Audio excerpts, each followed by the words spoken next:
Ladies and gentlemen, I want to welcome you to Lecture 10 in the series of the course that we are covering, which is Philosophy and Leadership of Occupational Health and Safety. And of course, in the previous lectures, we have attempted to see how the various topics of occupational health and safety fit in the environmental health, science, management, and safety program. Now, last week we covered Lecture 9, and just to bring you to speed with those specific things that we covered in that lecture, we covered topic 4, and of course another topic that is referred to as topic 9 was also integrated, but we did not get sufficient time to discuss it in that lecture, but we shall do it today. Now, our topic is responsible and ethical business practices and their synergies with health, safety, and well-being. And this is really part 2, because lecture 8 dealt with part 1.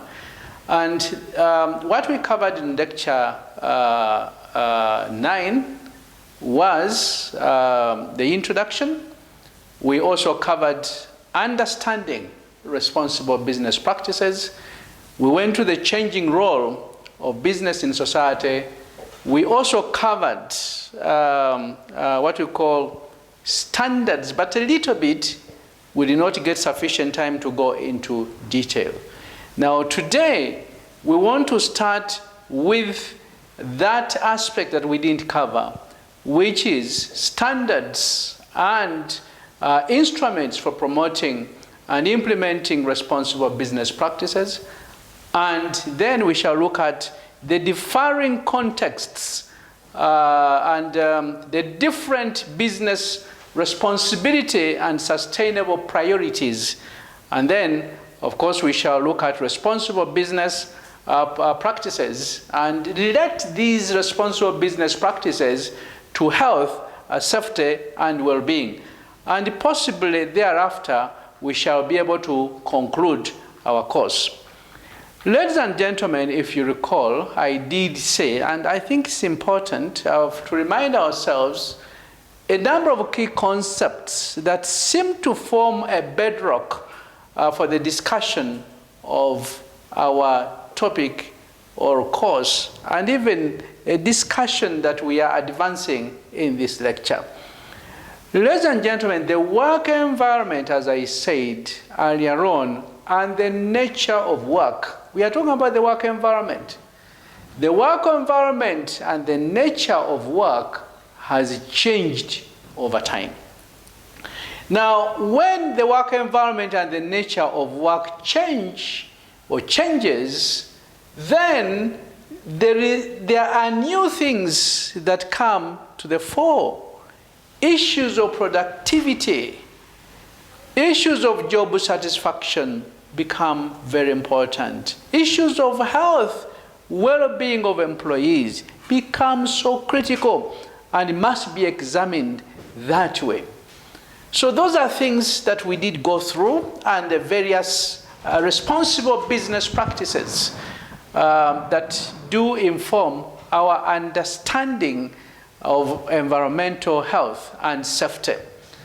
Today, in this lecture, we attempt to discuss the standards and the instruments for promoting and implementing responsible business practices. Now, you all know by now from the various lectures that we have had that there are more than 300 ethics codes. There are more than 300 standards and instruments which have been developed and which do provide a broad business responsibility and sustainability infrastructure. So business responsibility and sustainable infrastructure is provided by a number of ethical codes, a number of standards, a number of instruments that have been developed over time.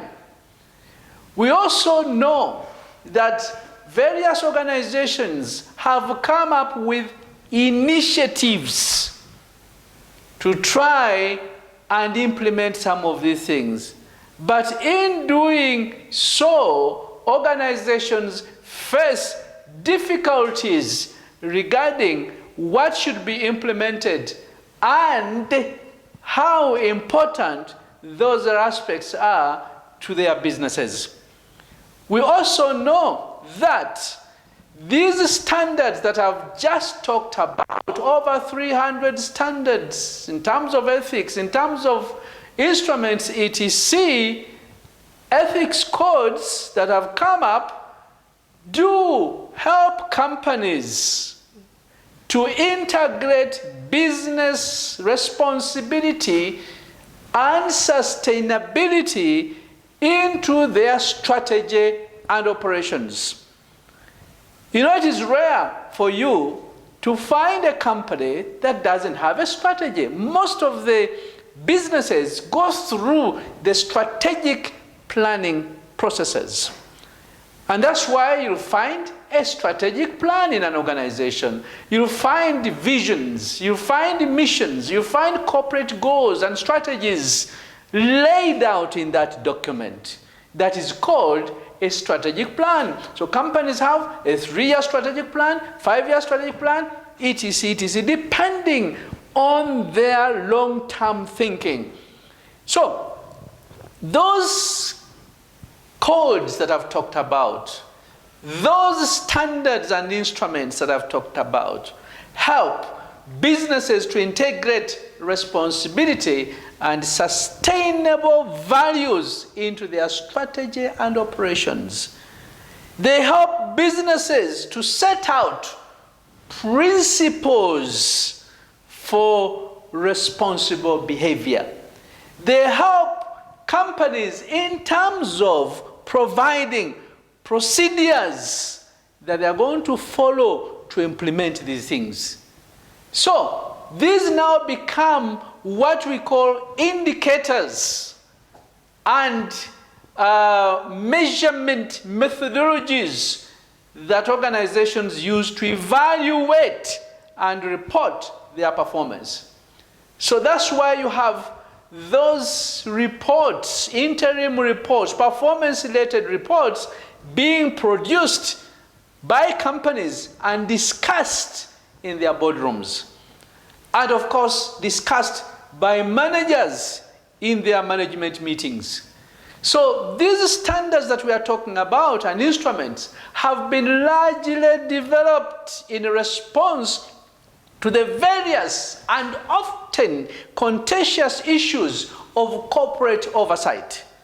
They have been developed in response to the various contentious issues of anti-corruption, the various contentious issues of human and labor rights, the various contentious issues of fair trade, and the contentious issues of environment and corporate social responsibility activism.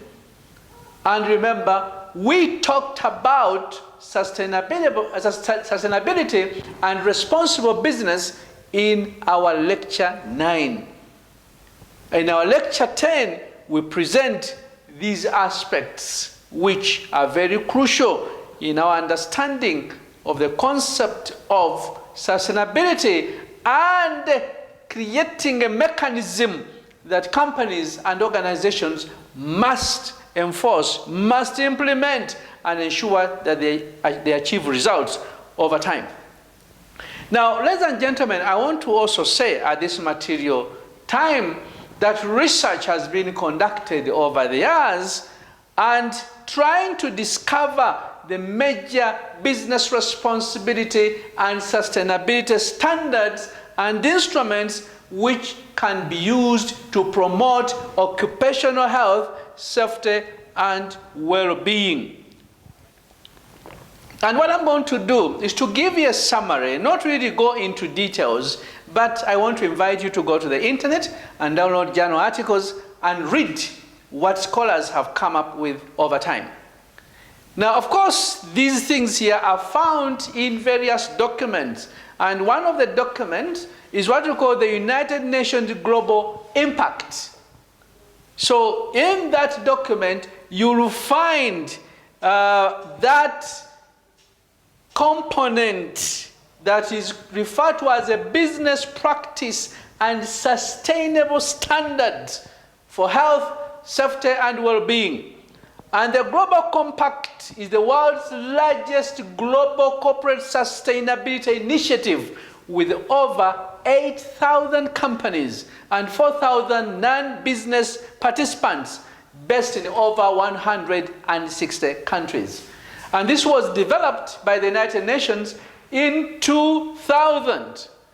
And this Global Compact supports companies to do business responsibly by aligning their strategies and operations with 10 principles on human rights, labor, environment, anti-corruption, strategic decisions, etc., etc., etc.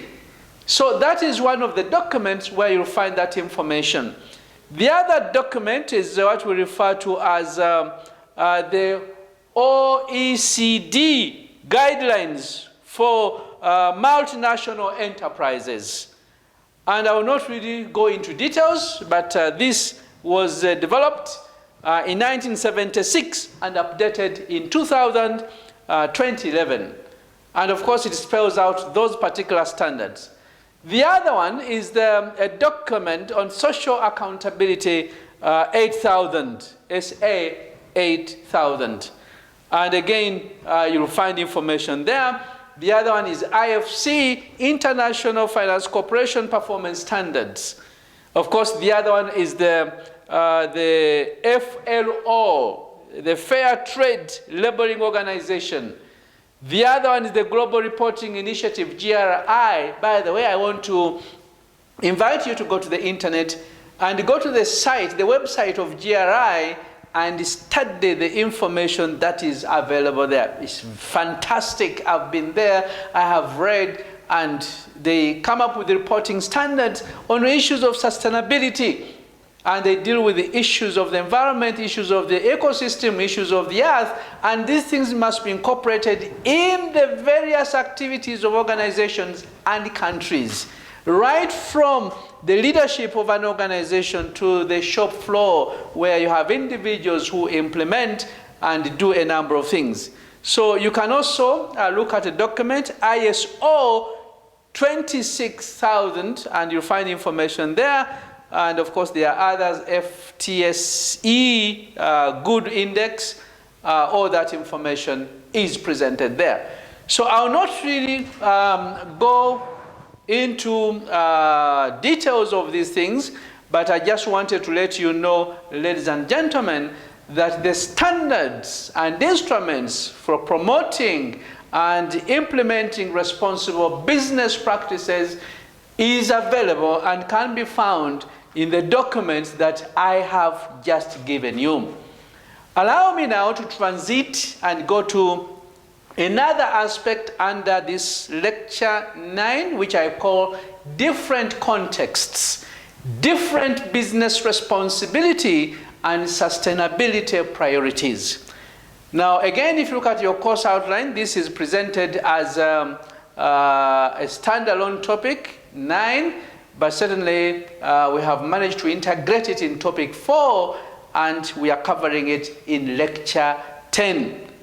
Now, we know, ladies and gentlemen, that ethical priorities, they do change depending on the region where you are, depending on the nation where you're operating, depending on the community, and depending on business contexts.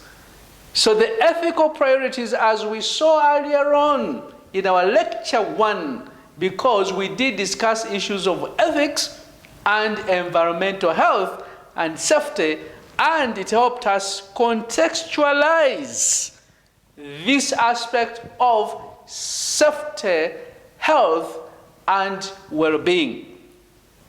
Ladies and gentlemen, I also want to remind you that cultural values, political frameworks, and economic situation certainly affects citizens' expectations about organizational behavior. And that's why when you go to certain communities and societies that have been under corrupt leadership and regimes, almost every individual is corrupt, and corruption then becomes a cultural instinct. And therefore, in that community, there are certain things that businesses will be doing that are unacceptable in another community or society. And if you recall, I did introduce ethical theories, and I told you that if you are using the divine command theory, certainly divine command theory may not be able to accommodate those things. However, if you are dealing with individuals who are preoccupied with utilitarianism as a concept and a theory, they will tell you that the end justifies the means. In fact, I've also heard in this country somebody who stood up and made a statement and said that if somebody is corrupt and is able to pick money and he uses that money to set up industries, factories, and societies, that individual provide employment, government will tax that organization, and money will go into the central pool, that's the treasury, and that money will be used to build essential services in the community. And somebody said, well, that is not really very bad, because these corrupt individuals help us develop our communities and society. Such an individual is using the utilitarian perspective to view his actions and behaviors and attitudes. So, ladies and gentlemen, that's why I'm saying that cultural values, the political frameworks, economic situations, etc., do affect the citizens' expectations about organizational behavior. In the same way, government actions will vary from one region, society, community, across the globe. And these variations that we see in companies, the variations we see in individuals here, can also be seen in corporations, between enterprises, between governments, between societies, and again, differing in the various nations.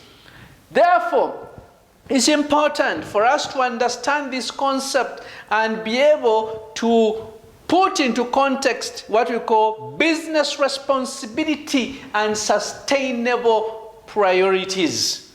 You can imagine if you have a business, right, in a certain economy, and that business actions are not regulated by government at all, and they are able, for instance, to cut down the forest cover, to destroy all the rivers, to destroy all the lakes, etc., then you know that there is something wrong with the priorities of that particular government. And of course, again, that takes us to the ethical orientations. And of course, that's why ethics is a very tricky thing. And ethics is not the same as religion, and ethics is not the same as law, and ethics is not the same as philosophy, as we articulated in our lecture number 1. Ladies and gentlemen, we also know that the size of the company, the size of the various businesses also determine how companies define their commitments related to sustainability, commitments related to responsibility and sustainability priorities. The size of the company also determines how many and what instruments under those documents that I gave you a few minutes ago, United Nations, IFC, etc., ILO, that these companies will be able to implement. And also the choice of priorities will depend on the size of the company. So ladies and gentlemen, it behooves us right now to understand that several industries are more focused on workers' rights and working conditions, while others focus on issues of workplace health and safety, while others look at provision of services to the poor, while others actually do combine these things. It actually depends on the size of the company and their commitment and the instruments and the ethical orientations of the national governments and the ethical orientations of communities and societies. I'll tell you, in a society where an individual is employed in a company A today and is able to loot the company and become very wealthy, but when he goes back to his village, everybody starts clapping and moving around and saying that this fellow is very bright, then you know the orientation of that particular society and community in terms of responsible business and sustainable priorities. So it's important for us to understand that because of that, some companies may choose, for instance, to implement certain rights and working conditions, and while ignoring other things, for instance, social responsibilities and so forth, or even health, safety concerns.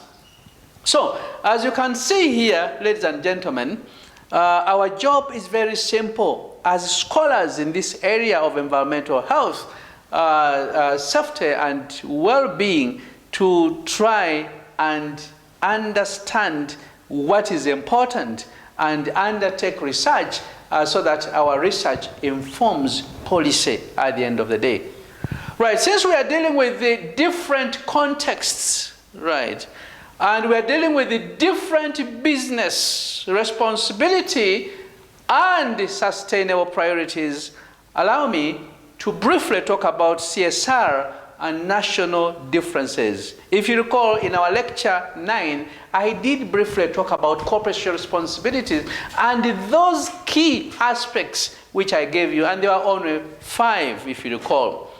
So we know that a significant challenge to implementation of responsible business practices rests in the fact that many businesses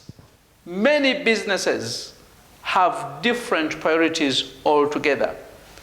And they do value and choose certain responsibility and sustainable standards. And I've already talked about this.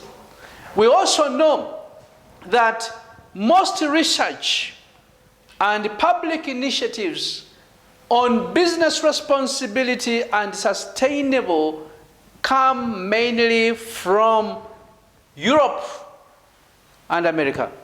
So you discover that in the developing world, governments have taken a laid-back seat and they have not really done much to define what is important for us in the developing countries by using those initiatives, programs that have been developed in the West. And therefore, this may lead, ladies and gentlemen, to a potential mismatch between priorities, which can worsen implementation. So when we look at a study that has been conducted by Blofield and Murray in 2008, they go further to articulate the fact that Western priorities for Africa might, for instance, be to combat corruption. And that's what Europe will be talking about. They will say, Uganda, we are giving you aid. Kenya, we are giving you aid. Tanzania, we are giving you aid. Or we are giving you resources to implement and ensure that you root out corruption. But our governments, for instance, right, may have a different priority altogether.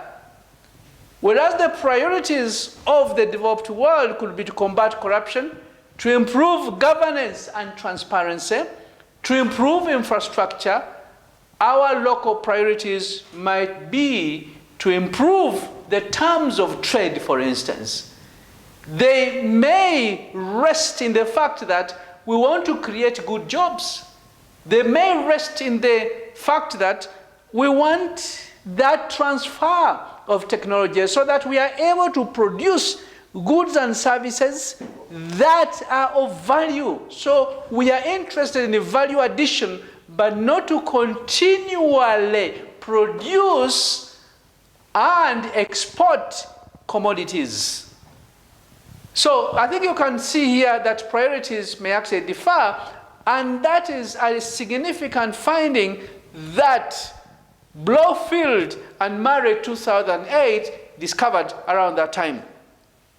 But we also know, if you take an example of Latin America, for instance, Latin America may actually advocate for things like they want to provide housing for the population that lacks it. They want to provide good education to the fellows who are lacking it. They may want to combat issues of poverty. They may be interested in what you call the scarce healthcare. But at the same time, you may discover that Western countries that have access to resources are advocating for rainfall, or what you call rainforest in this case, rainforest conservation and biodiversity. Of course, creating a mismatch between what national governments want and what the international community that has access to resources actually want. And of course, these are really very important aspects for us to consider while we are implementing what we call responsible business practices and the priorities that we are picking. So that was the concept of CSR and national differences. So those national differences may explain the CSR initiatives that we are going to implement. Whereas you've got those international standards under the United Nations and other bodies, it does not mean that we may not have those things which are relevant to our environment. So let me right now talk about CSR and company size. Is there a link between the corporate social responsibilities and the company size? And the answer is yes, because small and medium enterprises employ the majority of all workers in most countries. If you come to our country here, you discover that we've got so many SMEs and they employ a number of people. We also know that a large majority of small and medium enterprises in developing economies fall under the unorganized and informal sector. So we've got a very huge informal sector. But we also know that SMEs often see ethical actions as contingent aspects of how their businesses operate. And therefore, you cannot force them to start implementing ethical issues. And that's why ethics, I'm not saying it is not there, it's a very difficult and rare thing to find. We also know that SMEs sometimes operate in closer proximity to the communities within which they function, and they support the local population in terms of providing jobs and in terms of having a spillover economic effects. And therefore, you need to understand that those particular aspects that will be implemented by SMEs in terms of CSR will have a bearing on what the communities value. And if the communities think that those things are not of any value, they will not implement those CSR activities. And therefore, these SMEs respond to the needs of the communities. So they can't do anything that is outside. And of course, this means that even when it comes to promoting employee health, safety, and well-being, this will depend on what the communities around that place actually want. And they will do so on an ad hoc basis. And that's why they will not have a well-designed and elaborate corporate social responsibility framework that they are implementing. Now, whereas big companies always have a very nice program for implementing CSR, and they always publish this in what we call their social responsibility and sustainability reports, SMEs do not do that, and they tend to perceive responsible business as a much more intrinsic part of their everyday business. So they will tell you, that's what we are doing on a daily basis. Don't you see we are helping the community? They will also tell you that, well, we do that and therefore we don't need a formalized set of document highlighting those particular aspects. Right, and those are SMEs, and that's how they do their things, ladies and gentlemen. So that is how we bring in those aspects of CSR, right? So allow me to move to the concept of corporate social responsibility and supply chain management. Every business operation, every company will always have what we call a supply chain. And of course, you know, a supply chain where you have the upstream supply chain and the downstream supply chain. And the upstream supply chain for a company will refer to those particular participants and the actors that do provide raw materials that come into a particular company. And that is upstream. Whereas for downstream, you've got a finished product produced by a company which must be moved to the final consumer of the product. And even then you've got a number of actors in that case. So therefore, supply chain becomes very important because we must embed sustainability and social responsibility, our responsible business practices in our operations. So we should not forget our supply chain. So business responsibility and sustainability has traditionally focused on the activities of a firm rather than the entire value chain. And that is an anomaly that must be addressed by companies. But we also note that due to global competition and outsourcing of non-core activities to developing countries, the availability of short-term product life cycles, the time compression, and so forth. These have brought about the increased strategic value to businesses, meaning that we must now start thinking about the supply chain. I'll give you an example.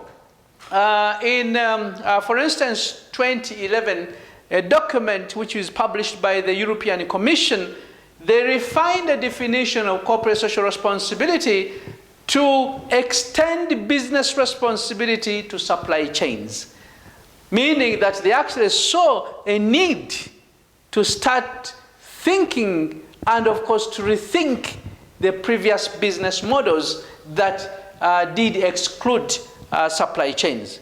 And therefore, as a result, a number of concepts, a number of different concepts reflecting this interest, including supply chain sustainability, including corporate social responsibility in supply chain, has come up. So supply chain sustainability and CSR in supply chain are new concepts that we now find.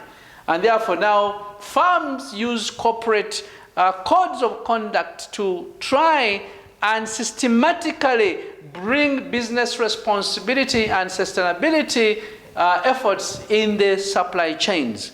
And of course, that's where we have those major components that are very critical while running our businesses. And all these, by the way, have implications to health, they have implications to safety and well-being.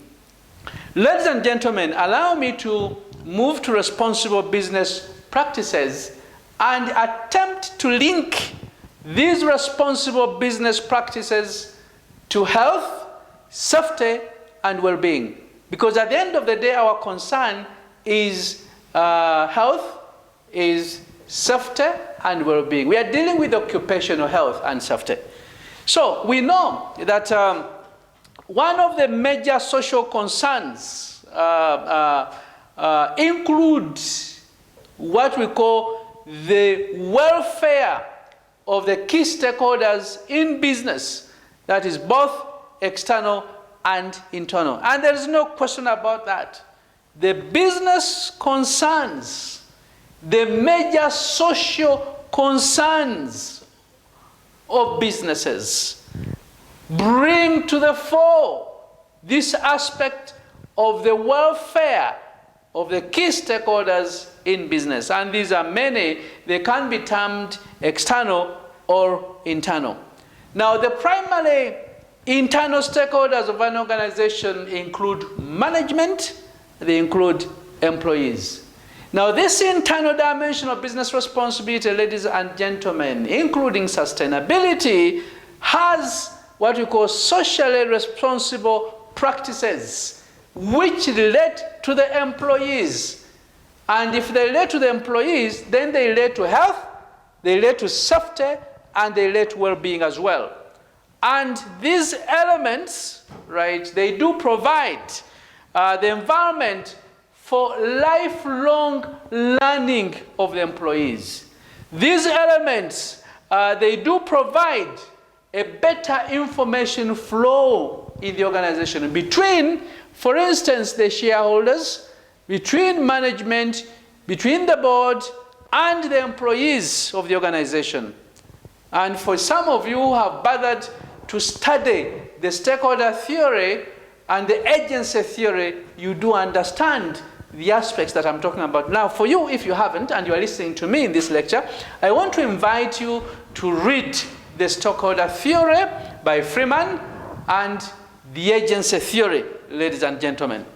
Now, we know that those aspects that I've been talking about do in one way or the other provide mechanisms for balancing work at the workplace. In other words, you balance work and life. There must be work-life balance. You balance your professional activities, balance them with the family requirements, plus a number of other things that you are supposed to perform as an employee. So issues of family, issues of leisure become very important. Issues of profit sharing and share ownerships become also very critical, ladies and gentlemen. So that's why we talk about CSR activities and environmental health and safety perspectives, ladies and gentlemen. We know that business responsibility and sustainability is identified, or they are identified as a critical component or critical components for engaging small and medium enterprises to move the area of health, safety, and well-being forward. Because these are critical elements and they must be promoted by various businesses irrespective of the size. But of course, more businesses can start in their small way and up to the time when they will grow to come up with those specific programs and documents that will promote health, safety, and well-being. But we must have a start anyway, ladies and gentlemen. We know that, for instance, the European Union 2004 categorized those initiatives to include things like raising awareness, awards, and ethical initiatives. So you can start in a small way, you raise awareness in an organization, you provide awards, and you also promote ethical initiatives in an organization. You can also talk about exchange of knowledge in an organization, right? And in this case, you will be dealing with the best practice, networks, guidelines.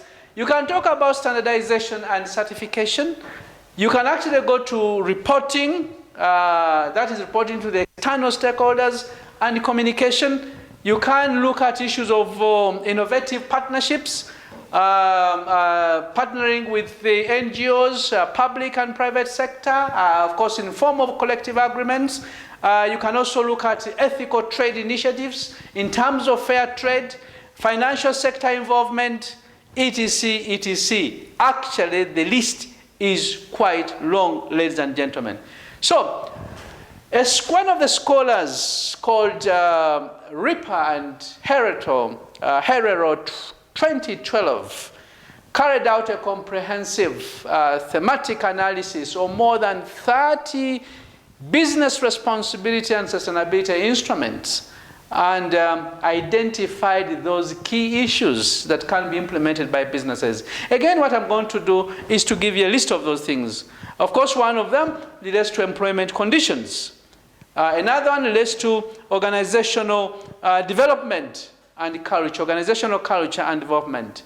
The third element relates to industrial relations.